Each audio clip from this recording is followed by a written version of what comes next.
Shalom Israel.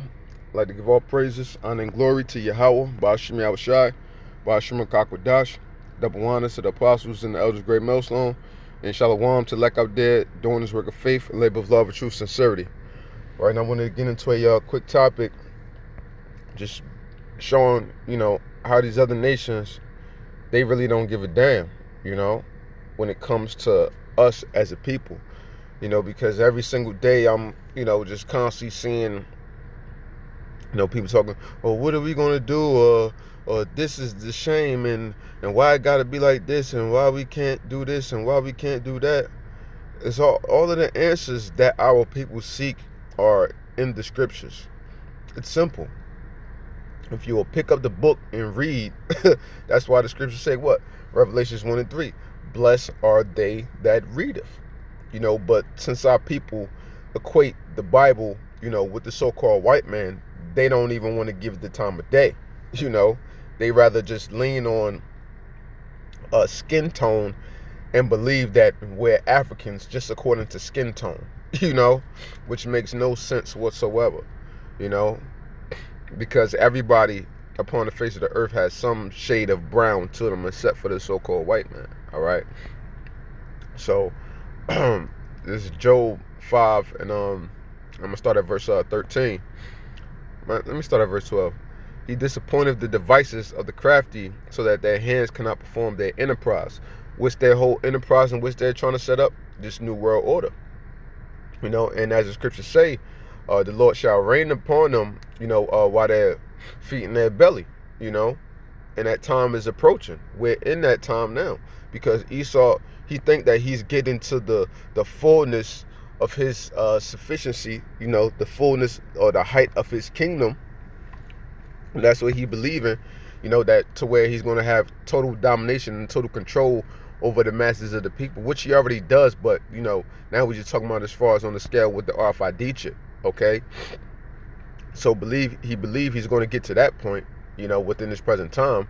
But what the Lord is going to make it so that they can perform their whole enterprise, to get their whole thing thoroughly furnished, so to speak. So verse 13, it says, he taketh the wise in their own craftiness, and the counsel of the forward is headlong. They meet with darkness in the daytime, and grope in the noonday as in the night. But he saveth the poor from the sword. And who is the poor? Israel. Israel is the poor. That's clear as day. We poor physically, but we rich in spirit. But he saveth the poor from the sword, from their mouth, and from the hand of the mighty. So the poor hath hope, and iniquity stoppeth her mouth. So what stopped us from eating? What stopped us from getting the blessings from the Lord?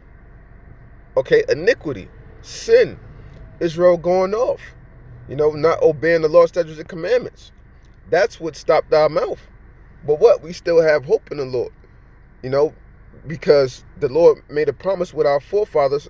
The Lord made a promise with our forefathers, Abraham, Isaac, and Jacob, that he would be there for our continual generations, man. So that's why we have hope, because it's based off of that promise and the immutability that the Most High cannot lie. So therefore, we do have hope, man. Even though in the many eyes of our people and the eyes of the other nations, especially the so-called white man, we don't have hope, but we truly do, man. That's why the scriptures say, when the Son of Man make his return, should I be faithful on the earth? Only amongst the elect. That's who the faith is going to be found amongst the earth, and the few, the chosen, and the brave, so to speak. And I want to go to of course, Psalms 83. The fuck am I up, man? Shit. Psalms 83 and 1. A song or psalm of Asaph. Keep not thou silence, O Yahweh.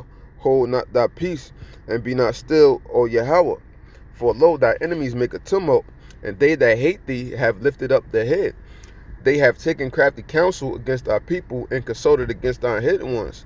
They have said, come and let us cut them off from being a nation, that the name of Israel may be no more in remembrance. For they have consulted together with one consent. They are confederate against thee. The tabernacles of Edom, and the Ishmaelites of Moab, and the Hagarenes, Gabal, and Ammon, and Amalek, and the Philistines, with the inhabitants of Tyre. Ashur also is joined with them. They have holpen the children of Lot Salah. So all of these nations, for what the masses don't know, that all of these nations conspired against us, meaning what? With breath. Con meaning with, and inspire, meaning the breath, and in some instances they have it loosely translated, come meaning, like together, or together breath, or basically with one breath, they come together to put us down. That's why we currently in the conditions we in. I remember one time, while I was doing, working, because I work outside, and this Ishmaelite dude came up to me. He's asking me, he was like, the information about this building right here? Because the building was it was empty. So I'm guessing, he was trying to buy the building or something like that. And he said, and I said, yeah, I don't really know what's going on with the building. He was like, what type of area is this? He was like, is it black, Hispanic? Is it white? Things like that. But the first thing he mentioned was black and Hispanic, And I said this is mixed, a lot of people. He's like, oh, because I'm looking to open, what he said, a Detroit fried chicken or one of them places like that. So the first thing that came out of his mouth, in reference to him trying to open up a chicken shack, within the area I'm in, is this area black and Hispanic? Because what they know that they can eat off of the so-called blacks and Hispanics, man. So they know that we're their cash cows. We are what makes this society great. We are the biggest consumers. We spend the most money, which actually, foolishly, we spend more money amongst them than with our own people. But then again, you can't trust Jake out here, man.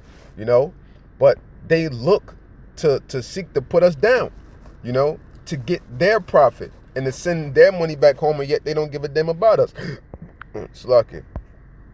All right? And the scriptures prove that.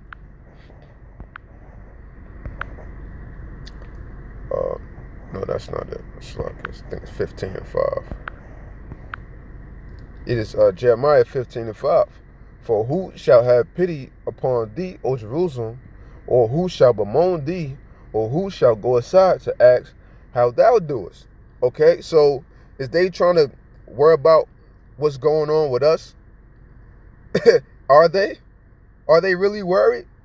Do they really give a damn? No, I don't think so. It's clear as day that they don't care. With everything they do within their power is to constantly put us down. They ain't got to say something physically out of their mouth, towards us for them to put us down, but this is what they do because it's in their nature. Now, people don't realize it, but this is how the Most High set things up to be. They have an innate nature about them to put us down, to belittle us, and to not give a damn, but yet they want to sleep with the women of our nation. But yet, if you were to do something like that, they would be totally against it, and they would want to chop your damn head off, and they would want to call you a nigga or a spick or all type of different things, man. And that's how these other nations have it set up, to where they can eat off of us, but we can't eat off of them. They can benefit in every way, shape, form, or fashion by exploiting our people, but we can't do nothing to get into their culture and to get some type of income or anything where they're at, man. They will look at you funny in all type of ways. Like, well, you walk into a East Indian restaurant, you know what I'm saying? They walking straight up to you like, yeah, what you need or something like that, or whatever the case may be. Because it's just in them to be alarmed when they see you. Because why? Because they recognize the greatness that is within us, man. Ultimately, they scared of us, but that fear that which they have in us, that's that light of Yahweh Shemi Awashai that's within us, man. That's what they really fear. Damn, that's hey, Lord willing, that's another lesson, man. Word up, because that's deep. Because the way Esau looks at it is just, oh yeah, they just niggas, I don't know them, blah, blah, blah.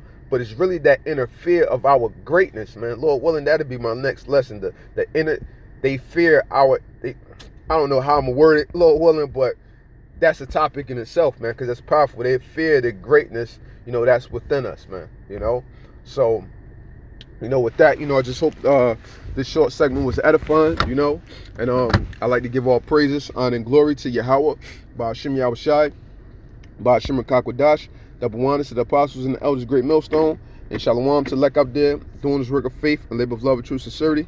Shalom.